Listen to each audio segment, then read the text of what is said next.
வணக்கம் நண்பர்களே. பொதுவாக எந்த நட்சத்திர நாளில் எந்த மாதிரியான காரியம் செஞ்சால் வெற்றி பெறும் அப்படிங்கிறத நாம் இப்போ பார்ப்போம்.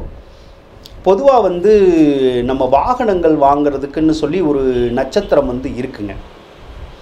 வாகனங்கள்னால் வண்டி வாகனம்னாலும் சரிதான், அது எந்த வண்டினாலும் சரிதான், 2 வீலர்னாலும் 4 வீலர்னாலும் எந்த வண்டினாலும் சரிதான். அதே மாதிரி வாகனங்கள் அப்படின்னா ஆடு மாடுனாலும் சரிதான். ஆக எந்த மாதிரியான வாகனங்கள் நம்ம வாங்கணுன்னாலும் அதை மிருகசீரிச நட்சத்திரம் வர்ற அன்னைக்கு வாங்கணும். அப்போ மிருகசீரிசம் வர்ற அந்த நட்சத்திரம் வர்ற நாளில் சிவனை வழிபடணும். காலையில் ஏதாவது ஒரு சிவன் கோயிலுக்கு போயிட்டு நான் செய்கிற காரியம் வெற்றி அடையணும்னு வேண்டிட்டு நீங்கள் அந்த வாகனங்களை போய் வாங்கலாம்.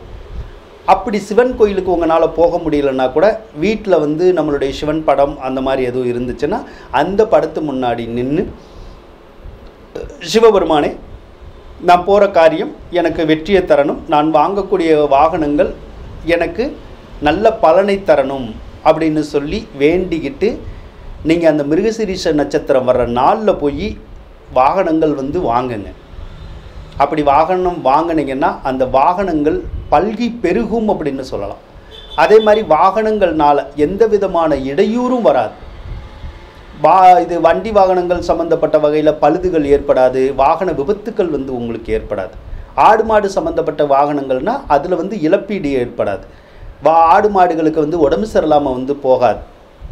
அதே மாதிரி 1க்கு 2 பெருகும் அப்படின்னு சொல்லலாம். அதனால் வாகனம் வாங்கணுன்னா மிருகசீரிச நட்சத்திரனால தவறாமல் நீங்கள் பயன்படுத்திக்கங்க. அது உங்களுக்கு நல்ல பலனை கொடுக்கும் அப்படின்னு சொல்லி கூறிக்கொண்டு விடைபெறுகின்றேன். நன்றி, வணக்கம். உங்களுக்கு இந்த வீடியோ பிடிச்சிருக்கோன்னு நம்புகிறேன். இந்த வீடியோ பிடிச்சிருந்தால் லைக் பண்ணுங்கள், ஷேர் பண்ணுங்கள், மறக்காமல் சப்ஸ்கிரைப் பண்ணுங்கள். நன்றி நண்பர்களே.